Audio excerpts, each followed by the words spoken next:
On est ici au Poète-Morand, un petit hameau à quelques kilomètres de Briançon, en direction de Serrières, du col d'Izoard, à 1900 mètres d'altitude. Et c'est le site qui a été utilisé il y a 80 ans par les troupes alpines pour installer les deux mortiers de 280 Schneider qui étaient censés tirer sur le fort italien du Chaberton qui arrosait la ville de Briançon avec ses 8 canons de 150. Le site est assez intéressant pour un artilleur. Il est relativement plat et surtout il était protégé des avancées italiennes des troupes à pied. Le commandant des batteries de mortiers était sur un PC qui se trouve sous le fort de la Ferney à 2300 mètres dans un site qui s'appelle la 7. Il avait des observateurs situés sur une fortif à 2300 mètres d'altitude qui s'appelle la Grand Maille. Alors le commandant Miguet pouvait faire tirer ses mortiers en étant observateur, mais ses lieutenants de tir ne voyaient pas le fort du Chaberton. Et en contrepartie, le fort du Chaberton ne voyait pas d'où venaient les tirs qui l'ont martelé pendant 3 jours.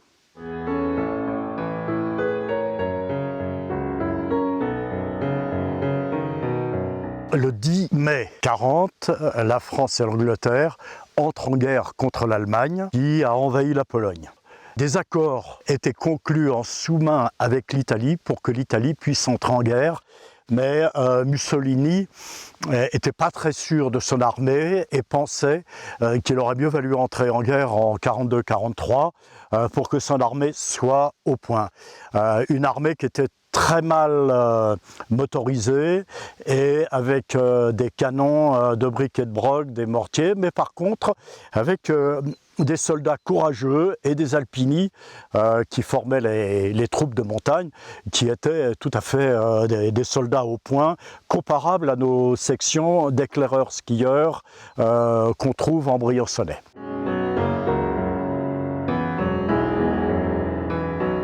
Le 10 juin 1940, le comte Tiziano, qui est le chef du conseil italien, remet à l'ambassadeur de France en Italie, André-François Poncet, la déclaration de guerre contre la France. Et André-François Poncet dit « Vous poignardez un ennemi qui est à terre et vous verrez ce dont sont capables les Allemands avec lesquels vous allez combattre. » Et donc entre le 10 juin 1940 et le 16-17 juin, ce sont des observations. Les armées s'observent, elles stationnent derrière la frontière.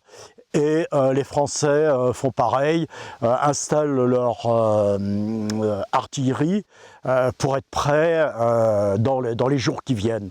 Le 17 juin 1940, Pétain dit aux Français qu'il va falloir se démobiliser parce que on n'est pas capable, notre armée n'est pas capable de se battre contre un ennemi aussi armé que sont les Allemands. Le 18 juin 1940, le lendemain, De Gaulle demande aux Français de résister. Et ici, 2 jours après, le 20 juin, la guerre entre l'Italie et la France va pouvoir commencer.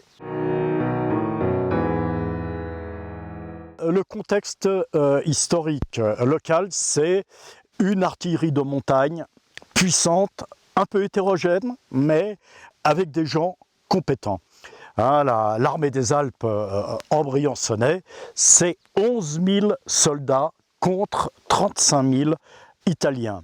Et surtout, ce sont 2500 artilleurs rassemblés dans plusieurs unités, dont les batteries de forteresse, ou surtout ici, sur ce site du Poète-Morand, et à l'Airette un peu au-dessus, les 4 mortiers du 154e régiment alpin de position. Et ces mortiers, ils sont des très grosses bêtes de 30 tonnes qu'on a montées pendant le printemps 40, qui était un printemps très enneigé. Il a beaucoup neigé en avril, il est tombé 1 mètre de neige au Lautaret. Et donc ces mortiers, on les a montés par tracteur d'artillerie en 3 fardeaux. On les montait la nuit parce qu'il y avait à Briançon ce qu'on appelait l'espionnite. Il y avait beaucoup d'Italiens piémontais qui venaient travailler et construire tous les petits bunkers d'altitude, les fameuses pastilles en béton de 1,50 m à 2 mètres d'épaisseur dans lesquelles on installait des fusils mitrailleurs, des canons. Et donc on avait peur que l'Italien de l'autre côté connaisse l'état de nos armes. Les Français, avec leur service de renseignement, savaient exactement quels étaient les projets italiens. On avait pu récupérer une carte italienne sur laquelle on voyait les divisions d'infanterie prêtes à envahir le Briançonnais. Le Briançonnais était très important dans la défense des Alpes. Il y avait 3 secteurs, le secteur de Savoie, le secteur fortifié, le SFD, secteur fortifié du Briançonnais, et puis qui comprenait aussi le Queyras et l'Ubaye, et puis plus au sud, le secteur des Alpes-Maritimes avec la capitale Nice. Et donc le Briançonnais lui était important parce que le grand col routier qui permettait de passer de l'Italie en France, c'était le col du Montgenèvre. Et en France, c'était descendre à Grenoble, où déjà les Allemands essayaient d'entrer. Et donc l'Italie pensait prendre avec les Allemands Grenoble en tenaille. Et donc nos troupes alpines avaient comme mission d'empêcher l'Italien de passer par la frontière du col du Montgenèvre.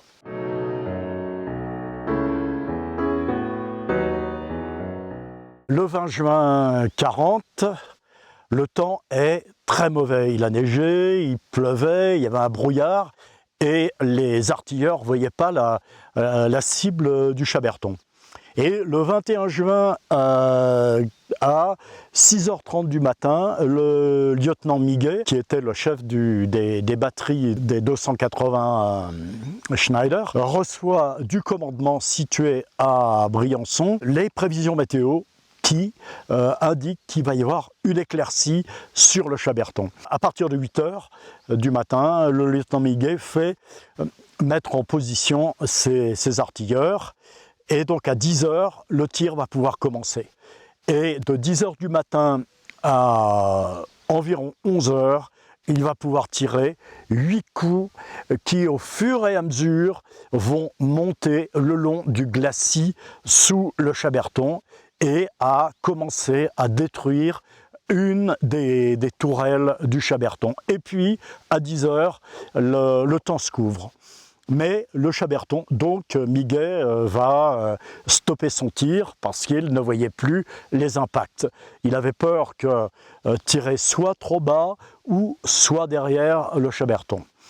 Pas pour autant qu'il ne devait pas consommer ses munitions, mais le but c'était quand même de taper fort sur les 8 tourelles du Chaberton. Donc il va stopper son tir à 10h du matin parce que le temps va se couvrir et il est Fort Marie, dit-il.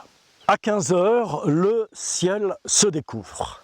Et il avait déjà réglé un premier mortier de 280, donc il va continuer de tirer avec ce mortier. Et c'est surtout le Janus dans lequel on a une visée optique protégée qui lui donne les indications du tir. À partir de 15h, le bombardement va continuer en remontant le long du Chaberton et à 15h30, il y a une explosion formidable. On a tiré sur une tourelle des 150 qui, n'étant pas blindée, puisque le fameux Chaberton était censé être inatteignable par n'importe quel mortier connu à l'époque. Eh bien, le Chaberton, la première tourelle explose. Et là, Miguet a donc réglé ses mortiers dans la bonne direction et va marteler, comme on dit, il va marteler toutes les tourelles du Chaberton. Et à 17h30, encore un coup dessus, comme disent les artilleurs. 18h, une explosion extraordinaire. 18h30, d'autres tourelles seront massacrées. Et puis, on lui demande de cesser le tir. De l'autre côté, au Chaberton, eh bien, c'est la panique. C'est la panique, il y a des morts, surtout les munitions ont explosé et le téléphérique qui alimentait depuis Cesana dans la vallée de la Doire est hors service. Donc, on ne peut plus alimenter en munitions par le bas. Il y a quand même des munitions installées. Il y avait des monts de charge, puisque les obus de 150 pèsent à peu près 45 kg, et on ne pouvait pas les monter à dos d'homme, donc on les montait avec des monts de charge, et là les monts de charge sont hors service.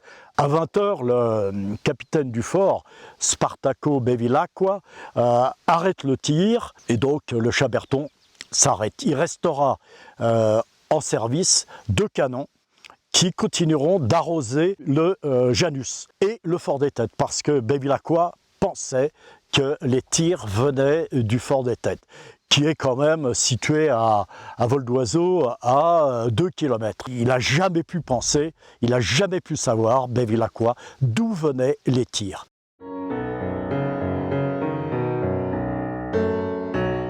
Le 22 juin, le temps se dégage et Miguet va continuer de tirer avec ses 4 mortiers et jusqu'au 24 juin, au moment du cessez-le-feu. Le cessez-le-feu arrive à minuit le 24 juin et donc Miguet aura tiré 101 coups de mortier. Et d'ailleurs, il raconte, il écrit à son commandant, le gouverneur de Briançon, Sivoct, il lui écrit que les meilleurs coups auront été les 57 premiers coups du 21 juin qui auront mis hors service 6 tourelles sur 8. Pendant ce temps-là, entre le 20 juin et le 24 juin, les artilleurs tireront dans la vallée de la Doire, de l'autre côté du Mont-Genèvre, pour interdire l'accès routier à l'infanterie italienne. Et ça aura été avec succès.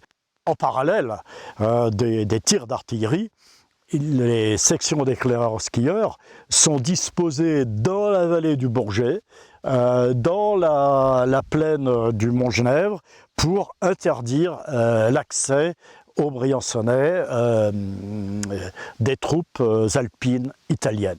Les fameux alpini, qui étaient de très bons soldats, mal armés, mais volontaires et courageux. C'était surtout des soldats qui s'étaient battus contre les Autrichiens entre 14 et 18 sur la frontière des Dolomites. Donc c'était des soldats aguerris à la montagne et au mauvais temps. Mais les nôtres étaient souvent issus du 159e régiment d'infanterie alpine basé à Briançon, qui étaient des soldats locaux, eux aussi tout à fait au point dans la guerre de montagne. Et finalement les Italiens, le 24 juin à l'armistice, n'auront pas pu franchir le col du Mont-Genèvre, ce qui a été la grande victoire de la bataille des Alpes et une des rares victoires, avec celle de Gaulle à Montcornet et ses chars, une des seules victoires de l'armée française face à un ennemi qui était là l'italien. C'était de très bons soldats, menés par de mauvais chefs et mal armés.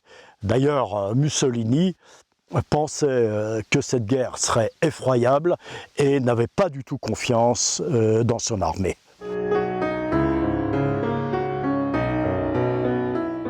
Le 24 juin 40, c'est le cessez-le-feu. Les troupes alpines doivent se désarmer. D'ailleurs, les mortiers de 280 seront démontés, récupérés par les Italiens et transférés à La Spezia. Et de La Spezia, en Italie, les mortiers seront réinstallés sur le front de l'Est par les Allemands.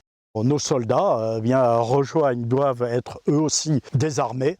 Mais en général, ces jeunes sections d'éclaireurs skieurs, qui étaient des soldats locaux, vont pouvoir cacher leurs armes dans des endroits secrets, connus que d'eux-mêmes, et ça leur permettra en 1944 de repartir pour la résistance pour laquelle De Gaulle avait appelé le peuple à se soulever. Et c'est vrai que les troupes du Briançonnais seront les troupes du 99 régiment d'infanterie alpine et du 159 qui se battront contre les Allemands et contre les Autrichiens. Ce qu'il faut dire aussi, c'est que à la fois Miguet et Bevilacqua, qui se sont rencontrés dans les années 90, n'ont jamais voulu tirer sur des sites civils. Bevilacqua, à chaque fois qu'il tirait depuis le Chaberton, tirait sur le fort des Têtes, sur un site militaire. Miguet, lui aussi, a tiré sur le site du Chaberton, alors qu'il aurait très bien pu tirer avec ses mortiers sur les villages de la vallée, sur Oulx, Cesana et Bardonnèche. C'était une guerre, encore une guerre, peut-elle être propre, mais ce n'était pas une guerre dirigée contre les populations civiles, à l'instar des Allemands qui étaient capables, eux, de toutes les barbaries dont la région a connues. En septembre 1944, les Allemands incendieront le petit village de Servières sous l'Izoard et le village brûlera à moitié. En septembre, c'était l'époque où on avait déjà rentré les foins, donc c'était très facile d'incendier un village. Ça, les Italiens ne l'ont pas fait. Il y avait quand même en eux une espèce de respect du français briançonnais. Et d'ailleurs, juste après l'armistice, au col de Montgenèvre, il y a eu des fraternisations entre des soldats français et des soldats italiens.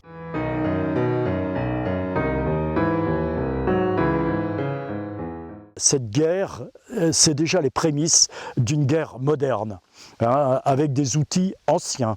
Le 280 date de 1919. Quand on pense à la guerre moderne, on est très loin du but à tirer. Par exemple, le canon César actuel est capable de tirer des obus de 150, je crois, à 40 km. Donc il est en dehors du visuel des adversaires. C'est la même chose avec le 280 de Miguet, qui tirait, lui, des obus de 280 mm, qui pesaient 200 kg sur un ennemi qui était 1200 mètres plus haut. L'un des lieutenants des batteries, Foulquier, dit « Je vois l'obus voler à 5000 mètres ». Donc le réglage du tir était très compliqué. Miguel, lui, faisait ses calculs avec des tables préétablies, il faisait ses calculs, crayon de papier à la main, et il était capable de viser un fort situé à 10 km plus loin, mais avec une précision de quelques mètres. Pour tirer sur une tourelle, il a tiré entre deux tourelles, et entre deux tourelles, il y a 2 mètres. C'était déjà les prémices d'une guerre moderne, sans ordinateur et simplement avec des télémètres et des visées optiques. On peut considérer que Miguet avait d'abord fait un exploit et puis protéger les civils de Briançon. La ville de Briançon était très importante à l'époque parce qu'elle était le centre d'une population civile et d'une population militaire. Environ 10 000 personnes stationnaient sur Briançon. Elle était la route sur Grenoble que Miguet devait absolument protégé. Et donc Miguet est un peu le Vauban des années 40. S'il y a eu deux militaires à relever dans la vie briançonnaise, eh bien c'est Vauban qui organise la ville et structure l'urbain, et la vie militaire aussi, et puis Miguet qui va la défendre en 40.